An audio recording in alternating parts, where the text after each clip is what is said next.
On this episode of GrassRoots Garage, we bring back the Brat. This is possibly one of the best originally restored cars we've ever seen, and it's a 1974 Mazda RX3.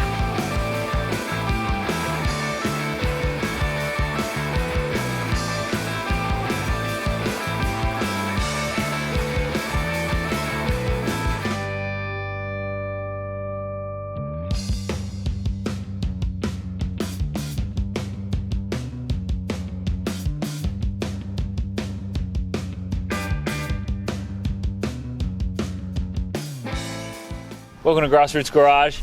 We are sitting in front of an absolute stunner. We're talking about a restoration today with Adele. Adele, thanks for your time. Thank you, mate. Mate, tell us about your car. It's a 1974 Mazda RX3. The car's been built over 12 years. Just collecting mainly NOS parts if possible, and whatever we couldn't get as NOS, restore the original as much as we can. Now, I'm skipping straight to my favourite one now. Cool, I'm going off script. Now, everyone's got one. I want to hear about where the passion for rotaries came from. I have to blame my older brother. Yeah. At a young age, he came home one day with an RX3 coupe. Oh yeah? Popping off his head, 13B monster port, and I think it just fell in love. Yeah, because everyone's got like a thing they just remember back in the day, like when you're young and you're like, what is that? What is this car? You know, it's such a different sound, and when it's idling, and Ryan cuts to idling, and it's just that the pulsing and the sound of the car.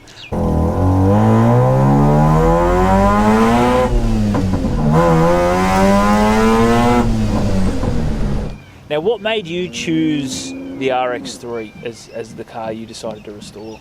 I think the shape, and just growing up, it was always RX3s, and also R100s, and it's just a matter of I sourced the right shell from the start was an RX3. So I'm guessing if I found an R100, at that time it probably would have been an R100. Okay. But just what I found that I knew I could work with. And you've put the thing on a rotisserie? Yep.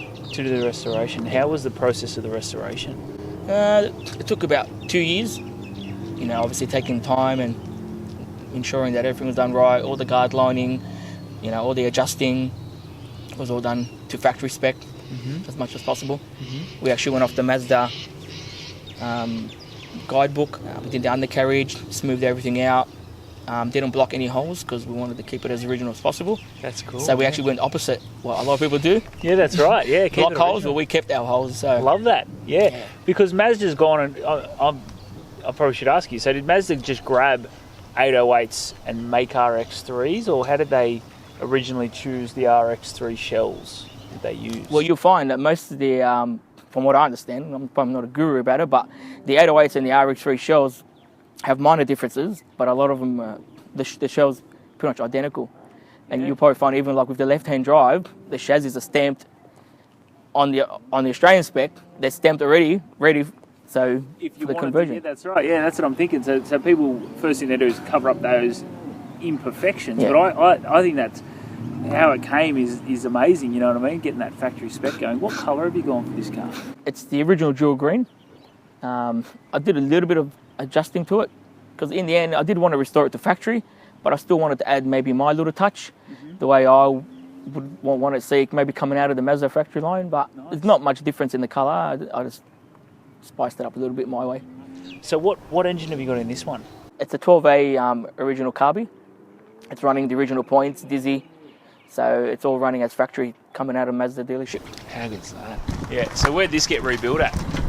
All right, so Extreme Rotaries, Rowan, he built the engine. Then he put it on his little dyno and he tuned it all up. Came to me on a crate. We put it in, and then the boys at SDR Motorsports, we got together, and then they helped me finalise all the little bits and pieces and get the car started. Nice.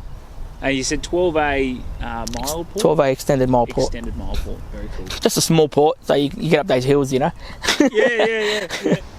It's just every time I look at it, there's something new to look at. That's just brand new, you know. It actually drives like a new car. Wow. Yeah. All the rubbers, all the bushes, everything is brand new. Yeah. It's got I sourced original NOS Mazda shocks. Yep. So the original ones that came in the Mazda off the factory line, I've sourced a pair of them, so they're in the back, and the thing drives beautifully. That's mad. So, speaking of that, Yep. can we take this thing for a drive? 100%. Yes. Yeah, take me anywhere. You're following him, or he's following us? No, we're just going wherever we want now. He'll follow us. So we want to go and chuck a UE back on that. Wherever you want, mate. Whatever you feel like doing. I'm down because this is sick. If you just want to drive for the rest of the week, I'm in. Take me to Bondi. Let's go. You want to go Brighton?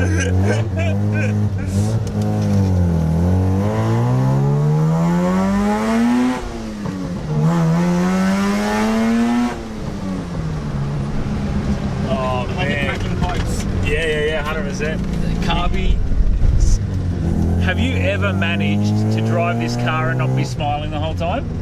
Has that ever happened? No. You couldn't. It's impossible. You jump in a car like this and you take it out, and the carby and the rotary, and it's just everything just combines into this amazing sort of. Oh, I'm loving it. Takes the stress away. Doesn't it, man? Exactly. Yeah.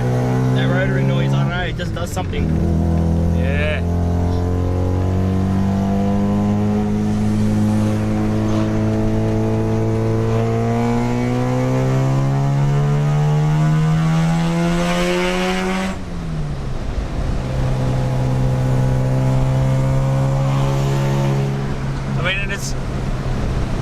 It's plenty fun to drive, but it's not that level where if you give it a hit, you could lose your license. You know what I mean? It's sort of like you can give it a hit and have a bit of fun with it without risking your driver's license the whole time. You know? I just love it. So I've always loved this little feature. I've noticed it in the doors. It's the little feature, but I'd never noticed it on the back headrest of the seat. Now is this a retrim you've done? Yeah. So you've had to source the original material. How did you find that? And then we got it stamped. Just going around through upholsterers and checking what they had at the time. Yeah. I mean, like I said, like we've been this over 12 years. Yeah. So this interior was done about 9 years ago. Wow. Yeah. So who did the interior for you? Some company, but they're closed now. Okay. I can't remember who they were. Yeah. Just a little shop. Yeah. They just did old school cars. Yeah, and like a true craftsman, you know what I mean? Like the little details, and that's to do a retrim is one thing, but then to make it look factory is a lot harder than you realise, isn't it? To bring it back to that factory trim. No, it's absolutely beautiful, man. Like, and all the little details of everything's like, yeah, everything's new. It's like it rolled off the showroom floor. Yep. Yeah, absolutely stunning. That was the intention. So yeah. Now normally I'd ask what if I gave you an unlimited budget, what would the car look like? But this is it. This is it. I know. So let's skip that one and go to the next one. If I gave you an unlimited budget, and I know you're keeping this, I'll give you an unlimited budget and a big 6-car garage that you can fill with whatever you want. I don't think it's going to be enough. Need a bigger garage. First thing you buy is a bigger garage.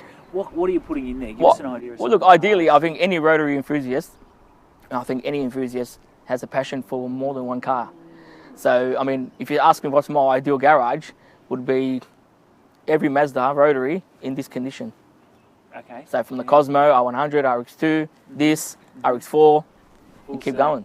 That's amazing. Wouldn't that be ideal, having every single one? Yeah, definitely, mate. So, yeah, an R100, RX2. Yeah, even, I mean, I'd need an RX2 coupe. And I'd need an RX2 sedan. For me, I'll go the RX2 coupe, but I'll have an RX3 sedan and an RX3 coupe. Yeah. So beautiful. So I hope you appreciate this beautiful car, and I hope you appreciate that Adele's stayed true to the Mazda RX3 vision. Adele, thanks for your time, man. You're welcome, thank you. Appreciate it. What an absolutely stunning car. We hope you enjoyed this episode. There's a few people Adele would like to give a shout out to, and they are Rick Cafe, Rowan at Extreme Rotaries, his brothers and all the boys that help with the car, Steve and Luke at SDR Motorsport, Matt, Mr. Enforcer Engineering, and also Tonka Tow. We decided to throw in a little bit of bonus footage so you can really see that colour pop in the sun.